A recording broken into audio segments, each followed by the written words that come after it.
Jessica Beck is one of the leading authorities on the life and work of Andy Warhol and celebrated for her innovative scholarship and curation.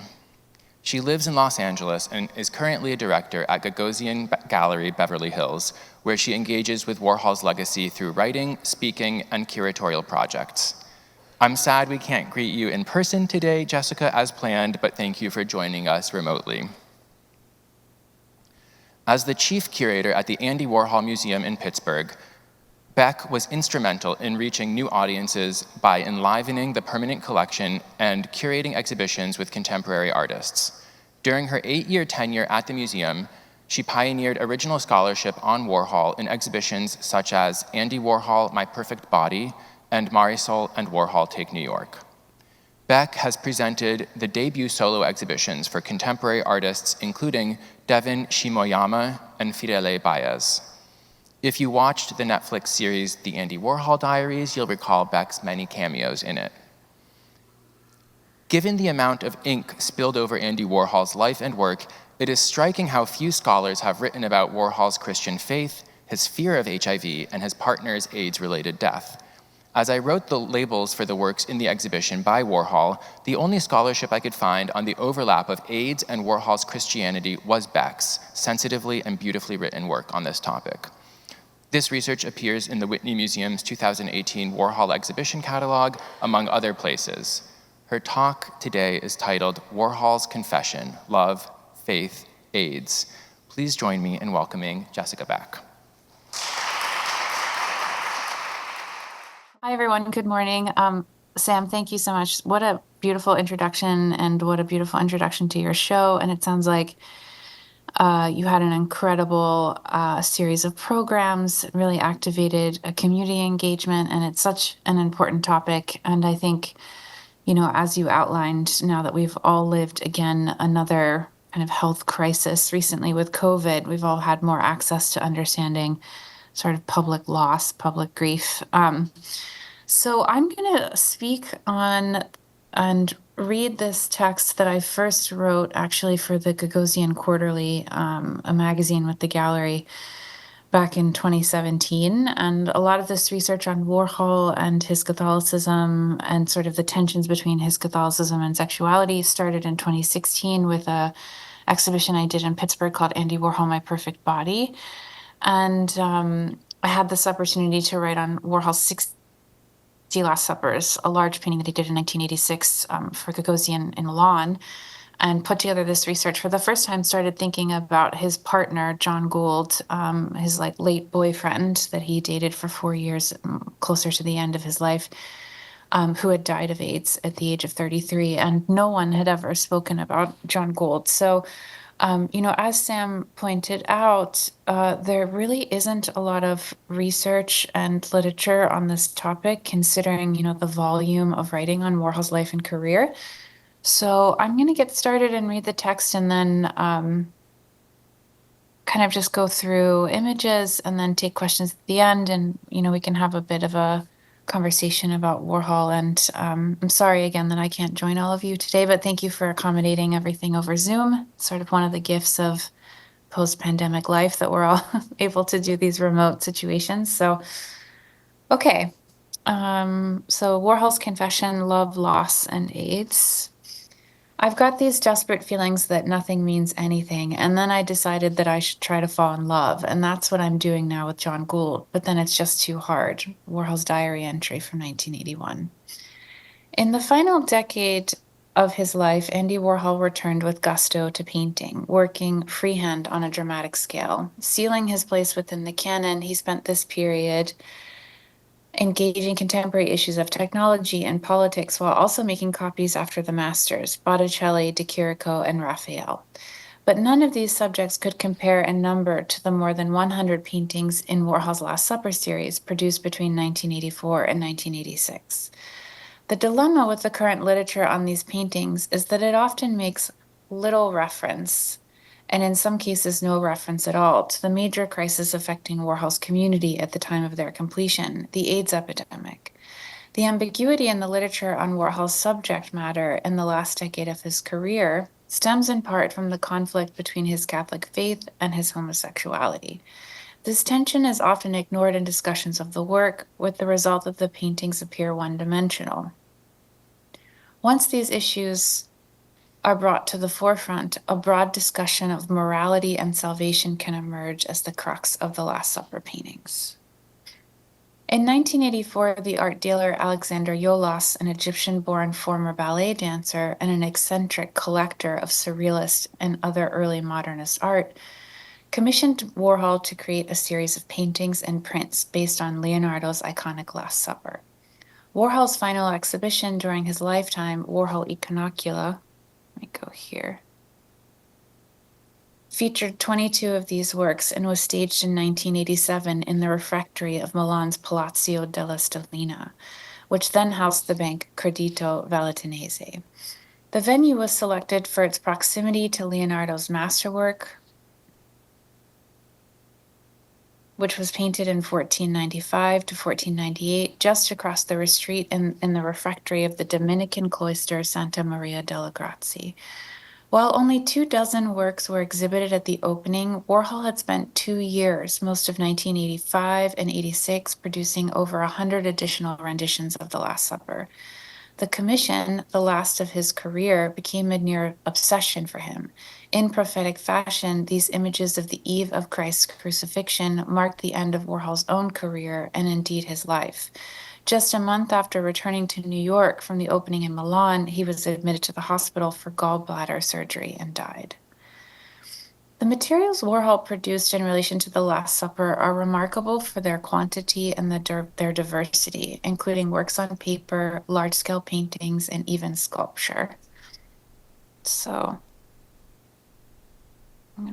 I'll go back to slides with the punching bags, a collaboration that he did with Jean-Michel Basquiat.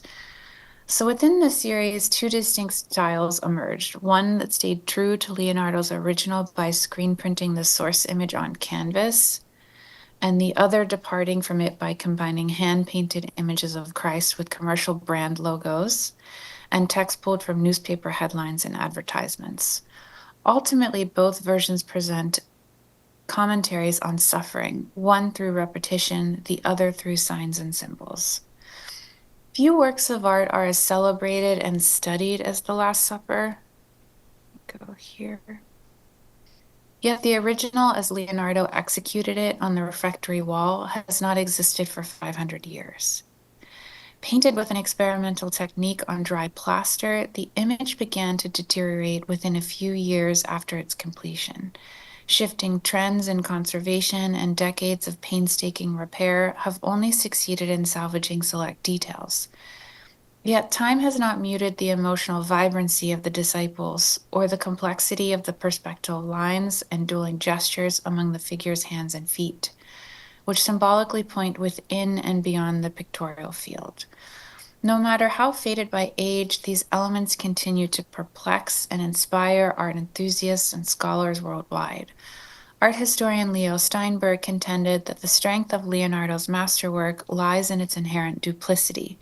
Since the 19th century, writers have argued over which event, the reveal of Christ's betrayer or the celebration of the Eucharist, is more clearly indexed by the dramatic gestures among the disciples.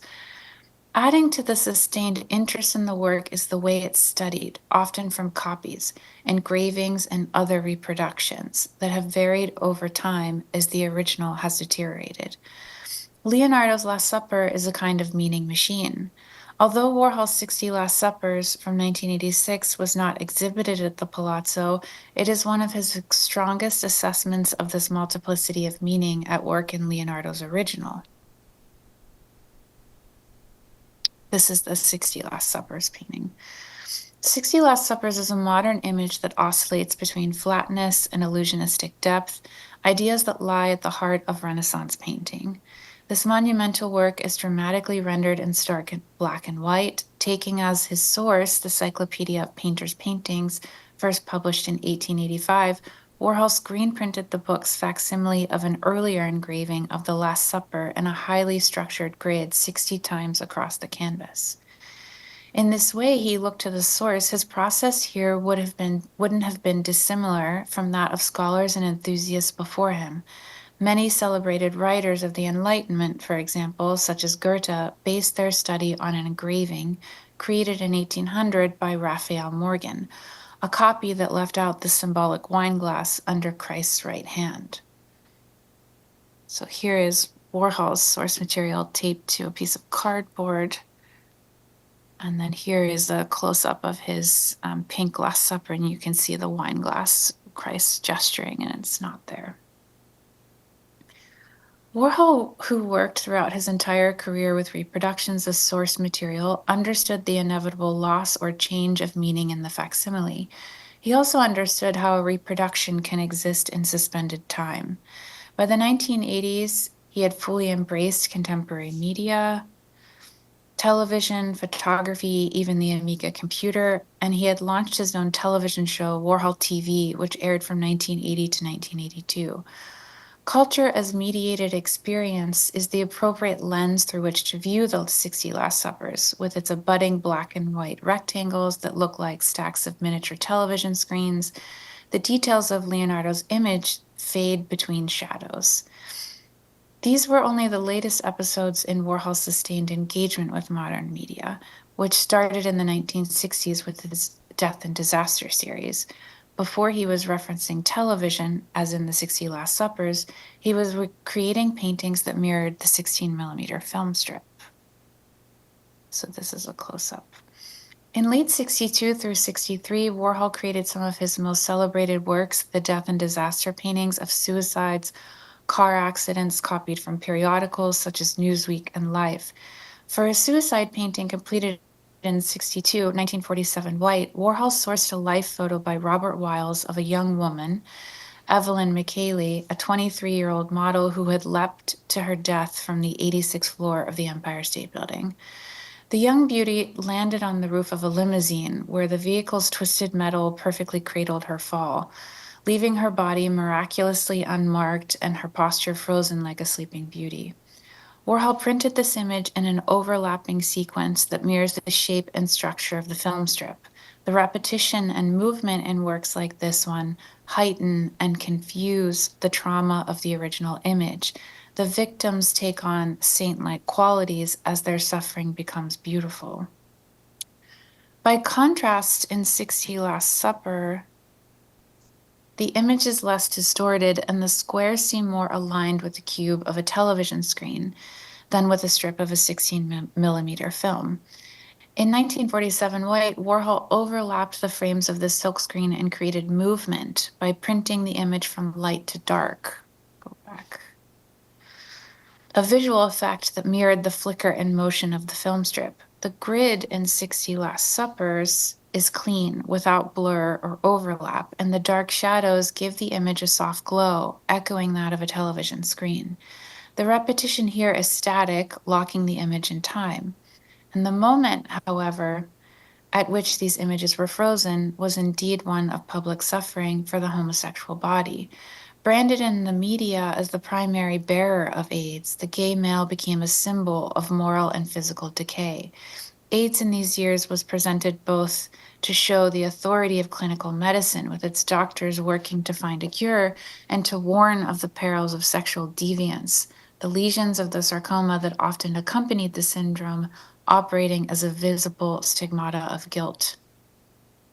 The principal target of this statistically punitive gaze from the media was the body of the homosexual male. Jane Dillenberger, I'll go to Warhol's, this is his Blacklight Last Supper. Jane Dillenberger is the author of the most thorough writing on Warhol's religious works. Her extensive research, tracing a trajectory from his Byzantine Catholic upbringing in Pittsburgh to the Last Supper commissions. Dillenberger, a theologian as well as an art historian, must have found AIDS too taboo a topic, though since she makes no reference to the epidemic in her book. Warhol's commingling of commercial branding and images of Christ in these works commented on the cultural climate of the time in ways the most thoughtful commentators have overlooked. So here's a few other renditions. The Last Supper with bodybuilder imagery, be a somebody with a body solo. and then his collaboration work of the punching bags with Jean-Michel Basquiat, created from 1985 to 1986. So I'll go back one more time to this. In the early 1980s, the AIDS epidemic was beginning to sweep through major cities in the United States and abroad. The syndrome first came to wide public notice with an article in the New York Times in 1981 under the headline, Rare Cancer Seen in 41 Homosexuals. Go here.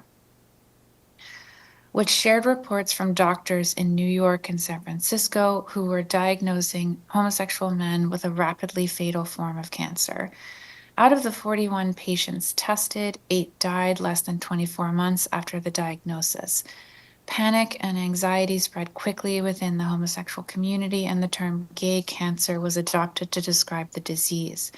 By 1982, the Times had firmly connected the disease with homosexual communities through the headline, New Homosexual Disorder Worries Health Officials. Headlines from 1981 onward became more alarming as public figures and celebrities, most famously Rock Hudson, died of AIDS.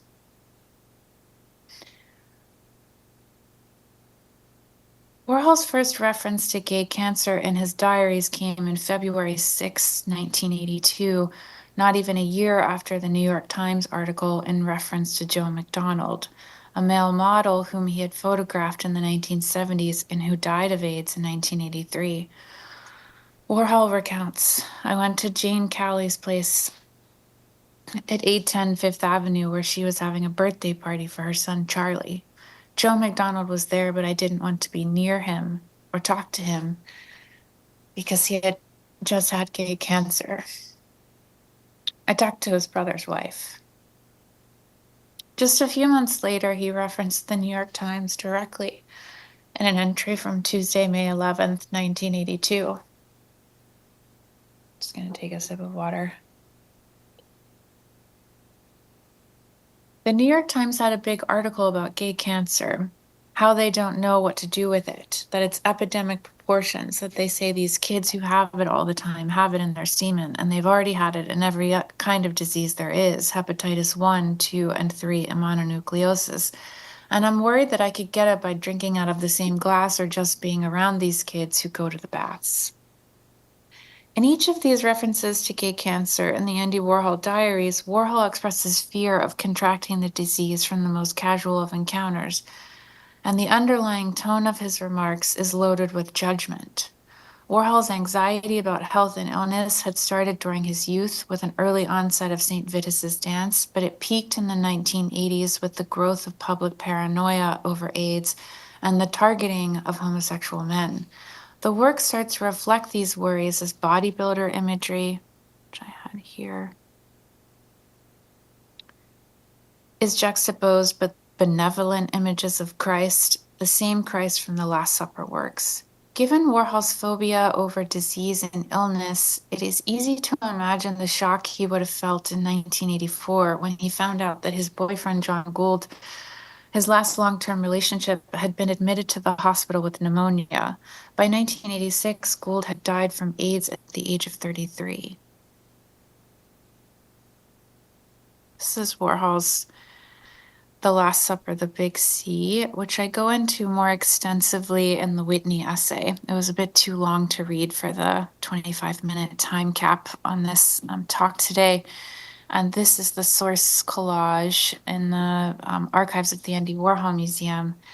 And so you can see the Big C and AIDS from the New York Post. So I read both this Last Supper painting and his only painting that features the word AIDS as sister canvases, because the source material sort of overlaps in the collage.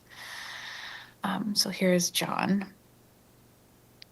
Despite an age of 25 years, Gould and Warhol were involved for 5 years, traveling together, working together, and for a short period living together. Warhol was infatuated with Gould, at times writing desperately about his feelings in the diaries and photographing him obsessively. Gould is one of the most photographed subjects of Warhol's late career, appearing in over 300 of the 1,500 contact sheets Warhol produced between 1981 and 1985. No matter how much the artist tried to put it out of his mind, he had to have realized that the deadly virus had been incubating in the body of a young man whose bed he had shared. Crucial to this narrative, it is within days of Gould's death that Warhol started painting what would turn out to be his final series of paintings, the Last Supper series. So these are just a sampling of the contact sheets. And actually, this essay that I wrote in 2017 was before I wrote an essay for the Contact Warhol show at Stanford, in which they cataloged all of the contact sheets. And it is definitive. They were able to scan every contact sheet from this final 11 years. And John Gould actually shows up in 500 of the sheets. He is the most photographed subject in Warhol's late career. So there's images of him working out in Central Park, images of him often on the beach, images. Also, the other kind of interesting thing about him is he was also a twin, like J. Johnson Warhol's previous partner.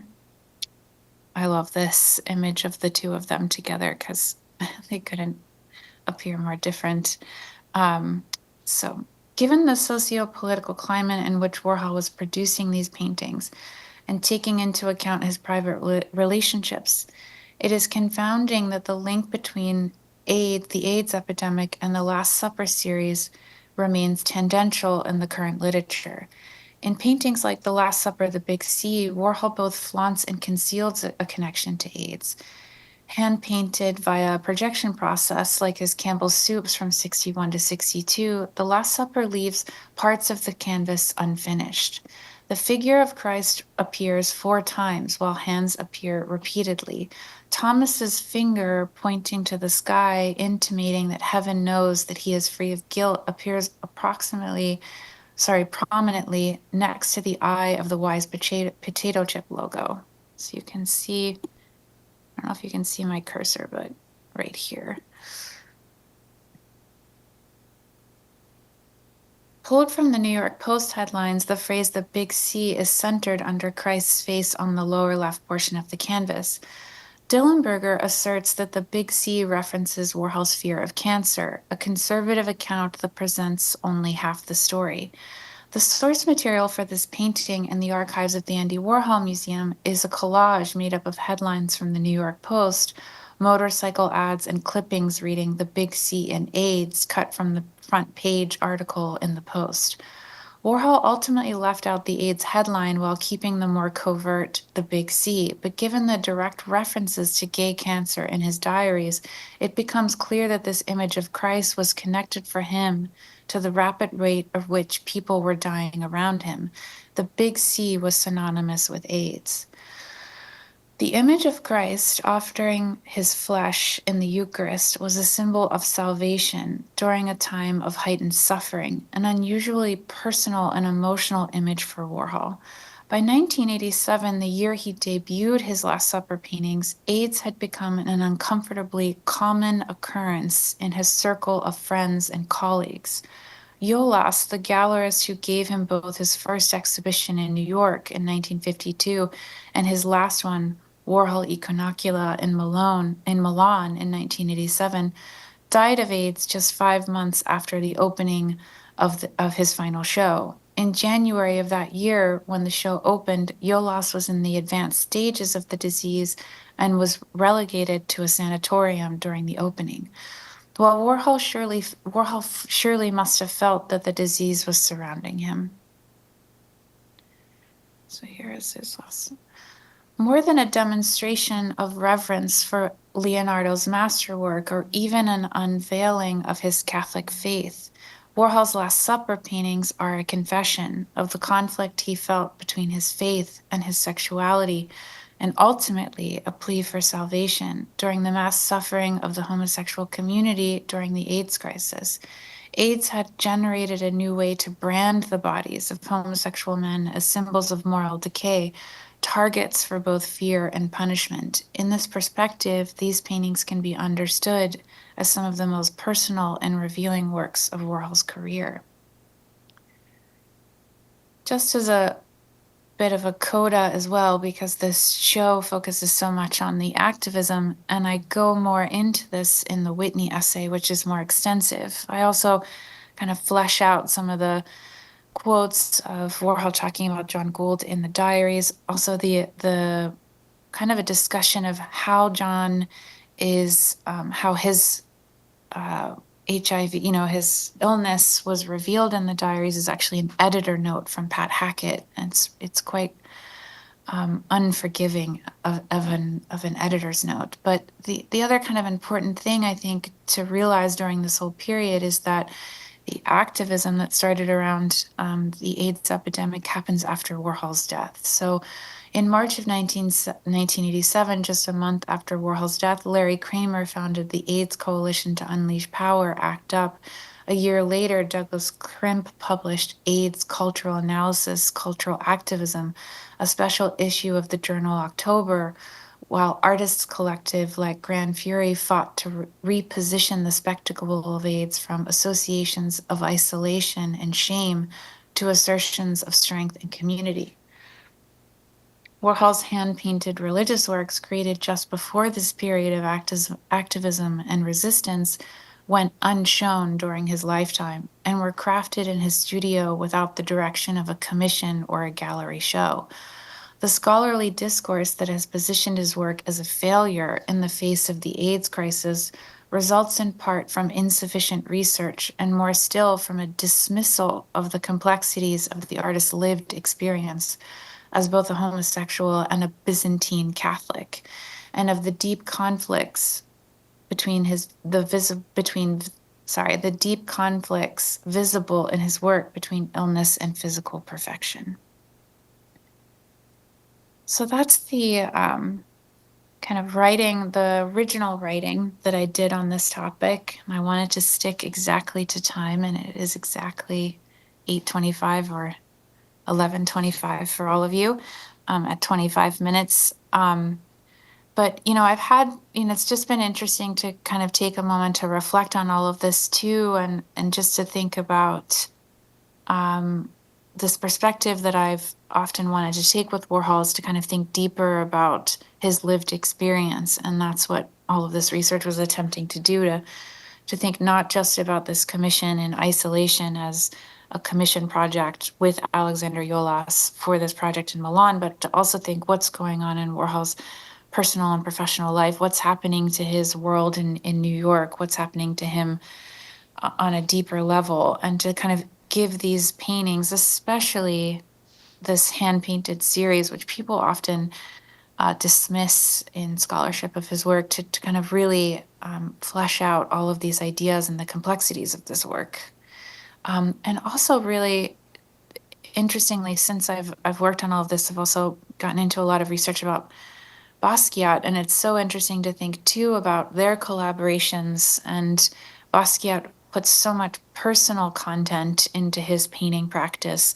So it's just interesting to me to think about how, they start painting together in 1984, how Warhol might have started, thinking more about personal experience and personal antidotes or details kind of coded in some of the work, and how that might have been inspired by the way that Jean-Michel painted. I just wanted to thank everyone again, and Sam, congratulations. I mean, it looks so beautiful, and your opening presentation was so heartfelt. And I do have to say, I just think it's so incredible that you brought in the emotional element to all of this and the idea of loss and connection, because whenever I read that Whitney essay, which goes more into the details of John and the relationship with Warhol and how his loss is described in the diaries is so kind of just really awful detail of how he died. It makes me emotional every time. So I think that's just such an important approach to have on the storytelling of this history and of this moment, to think about the individual and the human element in the story, because so much of the media during this time was, this target and this idea of sinning or of moral decay somehow, or that it was a choice, that this disease was somehow a choice. So I think to get back to the human story reminds us of the crisis that really went on. And so I just wanted to say congratulations and thank you for including me today.